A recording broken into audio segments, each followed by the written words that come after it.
What's up, guys? Leaf Green Goblin here. First of all, I want to thank everyone who's subscribed. I thought during my hiatus I would go from like 12 subscribers to 3, and I've somehow doubled it to 20 something. I want to thank everyone for that. Second, I want to say that I'm not quite sure where the future of this channel is going to go. I do plan on posting regularly. I do want to help out new collectors. I am aware that not all my viewers are beginner collectors. I'm sure I'll sprinkle in some market talk, and I will definitely have some lives with some guests. But overall, just kind of see where it goes, and I hope you guys enjoy. I do have some videos kind of talking about, it's not drama, but it's kind of like just market stuff. So like, looking back at the Unagaba hype, looking back at the Van Gogh hype, but I kind of want to let that stuff still settle a little bit more. Today, I'm just going to be talking about really just a bullish case for Pokemon. I think when you hear a lot of people, why are they bullish on Pokemon? I think not in any particular order, but Pokemon Go is still going, the Japanese market booming. The fact that it seems pretty friendly towards, Pokemon towards kids compared to, Yu-Gi-Oh! Or Magic, for example. But one thing that I've been thinking about for the last couple of weeks that I wanted to get on video for you guys was that when I compare Pokemon to a lot of other hobbies, just purely as a hobby, because I know there's going to be some stuff I'm going to compare Pokemon to, and people are going to be like, well, Adam, those things are completely different. Just as a hobby, I think both the entry level of Pokemon and how far you can stretch your dollar, really, it's a good sign for the future of Pokemon in a sense that, or not in a sense, maybe just one of the reasons why is I feel like right now Pokemon's still riding on a nostalgic wave. I still believe that a lot of people that got into the boom, they had liked Pokemon previously. But I think for somebody who just, maybe likes trading cards or ends up, hearing about Pokemon and they like a few of them, they want to start getting into cards, whether they have a lot of money or they're scraping by, you can get a lot in this hobby. And I guess I'm going to try and give you guys some good examples here. They're just kind of coming off the top of my head, so I'm sorry if I kind of stumble a bit with my words. But one thing I can think about is, I'm not an expert in coins. I'm not an expert in other TCGs. But I do know a lot about fashion. And one thing I can think about is, for $100 in fashion, I can't get the first of anything really. I could maybe get a runway accessory, even if it's really used. Yeah, there's not much like entry level. If I was going to give a case for like what's an entry level fashion piece for somebody, maybe you could say Chuck Taylor's for $60 just because of the history of the shoe, okay? But with Pokemon, with $1,000, if we're taking away grading, $1,000, you can get the first appearance of one of the most popular Pokemon, Gengar, whatever. If we're throwing out condition as well, I guess grading and condition are kind of the same thing. But you get the point here is that you can assemble an amazing collection of historical pieces in Pokemon that in other hobbies, you just can't. Now, of course, are there exceptions? I'm sure. Like I said, I'm not an expert in coins. I'm sure you could probably get a really beat up coin that's really old and has like an interesting history.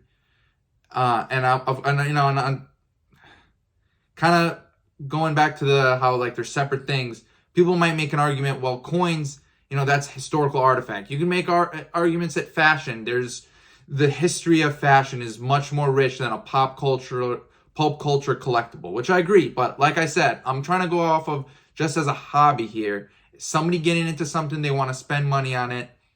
I think we think of pack ripping and we think of all these really expensive, just condition rarity. But when you really think of it, I by no means have an amazing collection, but I have some first edition prints. I have, I have a gold star. You can say I have one of the hardest cards to pull. So you could say I have rare cards. I have cards that many people in the hobby want. Now, is it a PSA 10? No. Is it a trophy card? No. That's why, if you nitpick, you're going to hear this a lot on my channel. You can really nitpick any argument, but I think just for somebody that wants to get into Pokemon, whether they have a couple $100, a few thousand, if they don't care about grading and condition rarity, and they don't care about the hype and what other people are talking about, they can really amass a great collection. Japanese exclusive, you can get exclusive release cards for pretty cheap.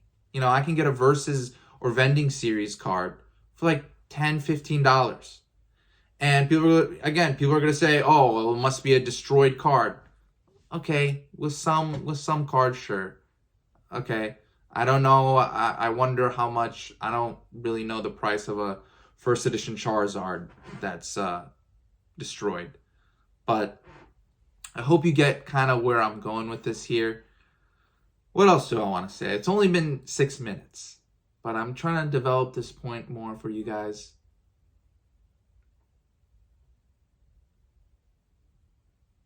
I guess I could give you guys another example in fashion. So fashion, part of the reason why I got out of, buying and selling fashion as just like for collection purposes is it got to a point where the money, it really hit a ceiling where if I want some like runway piece of, for example, Raf Simons, a Virginia Creeper that's a crew neck or something from one of his collections, a really beat up crew neck, really beat up, goes for a couple $1,000s.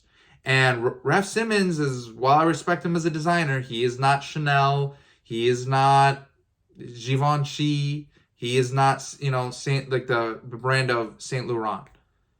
And yet it goes for thousands of dollars. Where in Pokemon, if you really take out just trophy cards, and okay, I wonder if people do consider victory medals as trophy cards. But okay, we're just going off the serialized trophy cards. If you take those out, you can really go really far in Pokemon, and I think that's pretty good. As in, there's not really people feeling alienated. You can collect whatever you want, and I think that's, to a new hobbyist, you want to be able to enter something where you feel like if you do a lot of research and you just are willing to spend some money, you can go pretty far in a hobby. I don't think it would be, I wonder how many people would be into Pokemon if boxes are going for, at release are going for $500 and the top cards are going for 20, thousand. I honestly don't really know if there's a hobby like that. I'm sure there might be, but yeah, I when I look at it with my collection and how much I spend on cards, I definitely, I would not consider what I'm spending maybe like a beginner's level of spending.